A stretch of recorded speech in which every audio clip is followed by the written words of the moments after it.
అది వైసీపీ కార్యకర్త చనిపోయాడు అనే కోణం కన్నా ఇలాంటివి జరగకూడదు, ఈ హత్యలు ఇలాంటి క్రైమ్ జరగకూడదు, ఖచ్చితంగా ఎంక్వైరీ చేసి దాని హంతకుల్ని తొందరగా పట్టకచ్చి చట్టానికి అప్పజెప్పాలని చెప్పేసి పైనుంచి మీరు ఒకటి దీనికి ఇంత వివరణ ఎందుకు చెప్తున్నా అంటే చెప్తున్న తర్వాత ఆర్డర్స్ ఇవ్వడం జరిగింది. ఎప్పుడైనా కూడా పోలీసులకు 100% తీసుకోవడం జరిగింది. ఈ కోణంలో దీని వెనకల ఇంతమంది ఉన్నారన్న ఆలోచన కూడా లేదప్పుడు. అందరూ అనుకునింది, అందరికీ అనిపించింది ఆ రోజు ఒక చిల్లర గ్యాంగు, వాళ్ళు ఏదో కొట్లాడుకున్నారు, దాని మీద తీసుకున్నారు అని చెప్పేసి. కానీ వాళ్ళని పట్టుకోవడానికి పోయిన టైంలో వాళ్ళ కాల్ డేటాస్ చెక్ చేసుకుంటుంటాను, ఇంకోటి చెక్ చేసుకుంటాను, దీని వెనకాల ఎవరున్నారనేది ఒక్కొక్కరు బయటపడతా వచ్చింది. వాళ్ళని దొరికిన తర్వాత విచారిస్తే నిజాలు చెప్తూ రావడం జరిగింది. దానికి అనుగుణంగా పోలీసులు యాక్షన్ తీసుకుంటూ జరగడం అయింది. గుమ్మడికాయలు దొంగ ఎవరంటే భుజాలు అనుకున్నాడు అంటే ఎవడో ఏదో సినిమాలో బ్రహ్మానందం ఆ పక్క దొంగ అనుభూతానంటే ఈడోడు అన్నట్టు ఉంటుంది చూడు, ఈడోడు నిమ్మమ్మ కూడా అనేది సినిమాలో ఉంటుంది, రవితేజ బ్రహ్మానందం. ఆ సినిమాలో పడినట్టు ఒకరి మీద ఒకరు వైసీపీ వాళ్ళే మేము దొరుకుతానం చేసింది మీకోసం కదా అన్నట్టు వాళ్ళు చెప్పిరి. అన్నీ దొరికిన తర్వాత మేం కాదు ఇది కావాలని పొలిటికల్గా చేస్తారు. పొలిటికల్గా ఎక్కడన్నా ఒక కామెంట్ కానీ ఒక ఫోన్ కాల్ కానీ ఎక్కడన్నా జరిగిందా?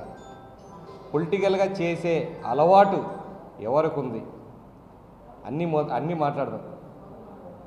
పొలిటికల్గా చేసే అంత టైము కానీ చంద్రబాబు నాయుడు గారికి లేదు. ఇప్పుడు దాన్ని అంటే పొలిటికల్ వెంజెన్సీ కిందకి పోయి మార్చేంత ఇది ఏమైందంటే మా ఎక్స్ఎమ్మెల్యే గారు రవీంద్రనాథ్ రెడ్డి గారు మెల్లగా దీన్ని జగన్ కంటగడుతున్నాడు. మధ్యలో మీరు నిన్న ప్రెస్ మీట్ చూసినారో లేదో, మా డిప్యూటీ మేయర్ అరెస్ట్ చేసినారు, దీన్ని జగన్ కంటగట్టాలని చూస్తున్నారు అని అన్నాడు. జగన్కి వీళ్ళు అంటగట్టాలని ఆలోచన లేకపోయినా ఇతనే అంటగట్టించే పరిస్థితిలో నిన్న మాట్లాడడం జరిగింది. ఆయన అక్కడ జరిగినవి దొరికినవి కొందరు అయితే ఎవరు కూడా జగన్ గురించి ఇంకా ఎంక్వైరీలో మాట్లాడకపోయేటప్పటికీ ఈయననే జగన్ ఇరికిచ్చేసే మేమంతా సేఫ్ ఉంటామన్నట్లుగా మాట్లాడడం జరిగింది. జగన్ అట్లాంటోడు కాదు, జగన్ ఇట్లాంటోడు ముందు మొదలు పెట్టింది ఒక చోట, దొరికింది ఒకడు, ఖచ్చితంగా చేపించారని ఆధారాలు ఉన్నాయి కాబట్టి ఒకరిని తీసుకుపోయి లోపల పెట్టారు. డిప్యూటీ మేయర్ని లోపల పెట్టలేదు, ఇంకా దొరకలేదు, ఆయన మీద కేసు ఫైల్ చేశారు. అక్కడి నుంచి ఇక్కడికి ఎక్కడికి వస్తుందో అని చెప్పేసి ముందే నువ్వు పెట్టేసి జగన్ జగన్ జగన్ అని మాట్లాడుతున్నారు. దీంతోనే మీకు అర్థమవుతుంది దీని కుట్ర వెనకల ఎవరెవరు ఉన్నారు.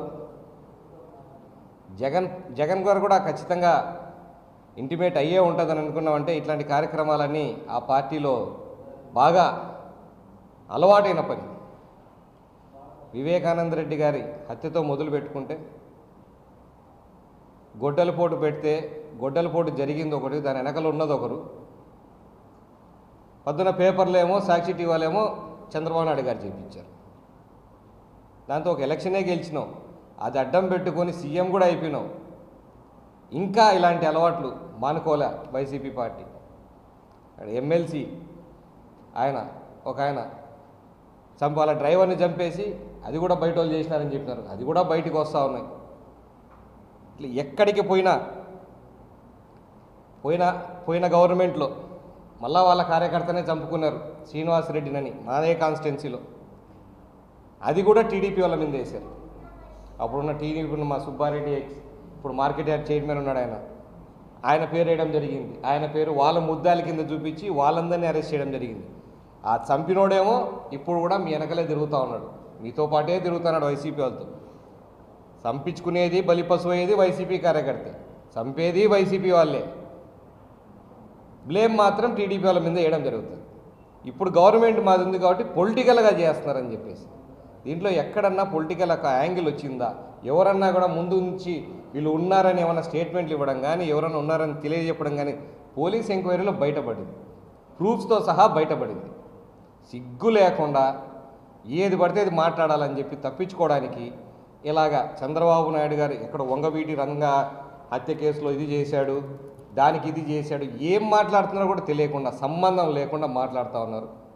ఇటు ఆ పక్క మాట్లాడి ఈ పక్క జగన్కి లింకు చేశాడు. జగన్ వాళ్ళ అబ్బని చంపినప్పుడు ఏం చేయలే, వాళ్ళ రాజశేఖర రెడ్డి గారు కలిపినాడు ఇవన్నీ అని చెప్పేసి. ఇప్పుడు ఈ మధ్యకాలంలో వివేకానంద రెడ్డి గారి హత్య దగ్గర నుంచి మొదలు పెడితే ఎన్ని రకాలు ఇట్లాంటివి హత్యలు జరిగినాయి, అవి ఎన్ని రకాలుగా అవతల పార్టీ మీద మీరు చేయాలని చూస్తున్నారు. అన్నీ బయటపడతానే ఉన్నాయి కదా. మీ మీదే మీరే హత్యా ప్రయత్నం చేసుకుంటారు కోడికత్తితో. అది పార్టీ పోతేనే బయటపడింది. కోడికత్తితో చేపించుకునేది. ఈ అలవాట్లు, ఈ క్రిమినల్ తెలివితేటలు ఎన్ని వైసీపీ వాళ్ళకు పుష్కలంగా ఉన్నాయి. ఏదైనా తక్కువైంది అని అంటే వాళ్ళకు డెవలప్మెంట్ ఎట్లా చేయాలా, ప్రజల్ని ఎట్లా మనం సహాయపడాలన్నది ఒక్కటే తక్కువైంది. ఎట్లా మనం దొంగతనంగా పైకి రావాలా, ఎట్లా ఒక బ్లేమ్ వేరే వాళ్ళ మీద వేయాలా. ఎప్పుడైనా ఇలాంటివి జరుగుతూ పోతా ఉంటే మనం కొట్టుకుంటా ఉంటే ముందు చంపేయండి మళ్ళీ చూసుకుందాం అనే టైప్లో ఈరోజు ఈ విషయం జరుగుతుంటే, నేను ఆయన చనిపోతే నాకు 4 రోజుల నుంచి ముద్ద కూడా దిగడం లేదని అంటున్నాడు. మరి దానికి కారకులైన ఎవరైతే పేరునో వాళ్ళందరినీ వెనకేసుకొచ్చి వాళ్ళందరినీ కాపాడమని కోరింది ఎవరు? ఎవరైతే మర్డర్ కేసులో ఉన్నారో వాళ్ళందరినీ కూడా ఏమనకూడదని చెప్పి ఎస్పీ గారి దగ్గరికి పోయి అడిగిందే ఈయనకు ఫుల్ సమాచారం ఉంది.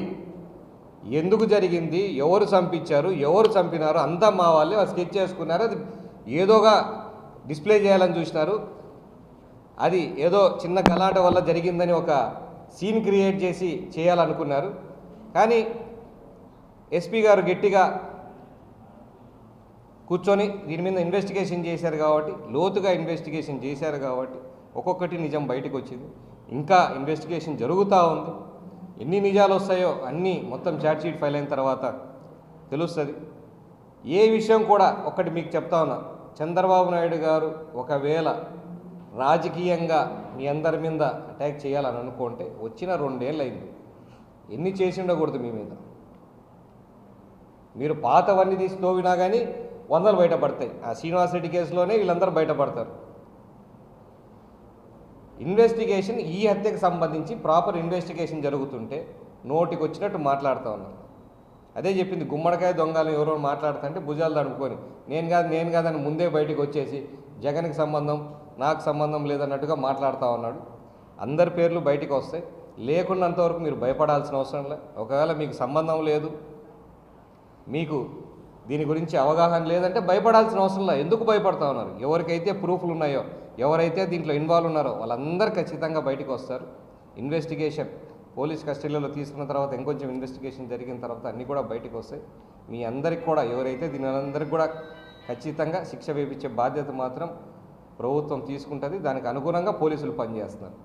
పోలీసులకు ఒకటే ఇప్పుడు కాదు, చంద్రబాబు నాయుడు గారు రిపీటెడ్గా చెప్తూ ఉంటారు. మీరు అన్ని మీటింగ్స్లో కూడా చూస్తూ ఉంటారు. 3 monthsకి ఒకసారి ఐఏఎస్ ఐపీఎస్ కలెక్టర్సు ఎస్పీలు మీటింగ్ జరుగుతున్నప్పుడు చెప్తూ ఉంటారు, మీరు ఒత్తిళ్లకు లోను కావద్దండి, మీ పని కరెక్ట్గా చేయండి అని అందరికీ గట్టిగా చెప్తున్నారు. సో మేము ఒత్తిడి పెడితేనో ఇంకోరు ఒత్తిడి పెడితేనే పోలీసు వాళ్ళు పనిచేయట్లేదు ఇక్కడ. అది ఆ గవర్నమెంట్లో, మీ గవర్నమెంట్లో మీరు ఎలా పనిచేస్తున్నారో అదేవిధంగా ఇక్కడ జరుగుతుందంటే కుదరదు. ఇక్కడ ఉండేది చంద్రబాబు నాయుడు గారు. ఎటువంటి పరిస్థితిలో అన్యాయాన్ని సహించడు. అది తనవాడైనా అవతలవాడైనా అన్యాయం చేస్తే ఒప్పుకునే పరిస్థితి చంద్రబాబు నాయుడు గారిది కాదు. కాబట్టి మరొక్కసారి నోరు పారేసుకునే ముందు అది మీకు తగులుకుంటుందని కూడా ఆలోచించుకోండి. ఎట్లా అంటే అట్లా ఇష్టం వచ్చినట్టు మాట్లాడకండి. ఒకవేళ మీరు లేకపోయినా మీ మీద ఆలోచన వచ్చేటట్టు కూడా మీరు మాట్లాడుతూ ఉన్నారు. కేవలం ఒక డైవర్షన్ ఇప్పుడు ఉన్నారు అని 100% తేలిన తర్వాత కూడా తప్పించుకోవడానికి టీడీపీ వాళ్ళు పొలిటికల్గా చేస్తున్నారు. ఇది కరెక్ట్ కాదు. మరొకసారి చెప్తా ఉన్నాం, పోలీసులు కరెక్ట్గా విచారణ చేస్తున్నారు. ఏ ఒక్కరు కూడా ఇన్వాల్వ్ అవ్వలేదు. ఇన్వాల్వ్ అయితే ఫస్ట్ రోజు నుంచే వైసీపీ వాళ్ళు చేశారని చెప్పేవాళ్ళు. ఏదో మీలాగా ఆడ బాబాయ్ హత్య జరిగిందో లేదో మధ్యాహ్నం నుంచే చంద్రబాబు నాయుడు చంపించాడు, బీటెక్ రవి చంపించాడు, ఆదినారాయణ రెడ్డి చంపించాడు, అందరినీ ఎలక్షన్ పెట్టుకొని మాట్లాడడం మొదలుపెట్టినారు. జరిగింది ఏందయ్యా మొత్తానికి? రాష్ట్రమంతా చూసింది. మళ్ళా స్వయాన ఆయన చెల్లెలే వచ్చి చంపిందే మా వాళ్ళని బయటికి చెప్పుకునే పరిస్థితికి ఇది అలవాటు. మీకు ఆ ఫ్యామిలీతో సత్సంబాలు మీదంతా ఒకటే ఫ్యామిలీ కాబట్టి అవే అలవాట్లు మీకు కూడా ఉన్నట్టున్నాయి. రవీంద్రనాథ్ రెడ్డి గారు, మీరు కేవలం చంద్రబాబు నాయుడు గారిని మాట్లాడేటప్పుడు ఆయన మొత్తం ప్రొఫైల్ తీయండి, మొత్తం ఆయన హిస్టరీ తీయండి. ఏ రోజైనా ఇట్లాంటివి క్షమించినట్లు కానీ ఇలాంటివి ప్రోత్సహించినట్టు కానీ ఏదన్నా ఉంది అంటే మాట్లాడండి. కానీ సంబంధం లేనివన్నీ దీనికి లింక్ చేసి మాట్లాడడం, ఫ్రాక్షన్లు కంట్రోల్ చేసినారు రాజశేఖర రెడ్డి గారు అప్పుడు అని చెప్పి నిన్న కూడా ఒకటి మాట్లాడాడు. 96లో ఉమేష్ చంద్రాన్ని ఎస్పీని పెట్టి టీడీపీ గవర్నమెంట్లో మొత్తం తాట తీసి మొత్తం ఇక్కడ జిల్లాలో ఫ్యాక్షన్ లేకుండా చేసింది కారణం చంద్రబాబు నాయుడు గారు.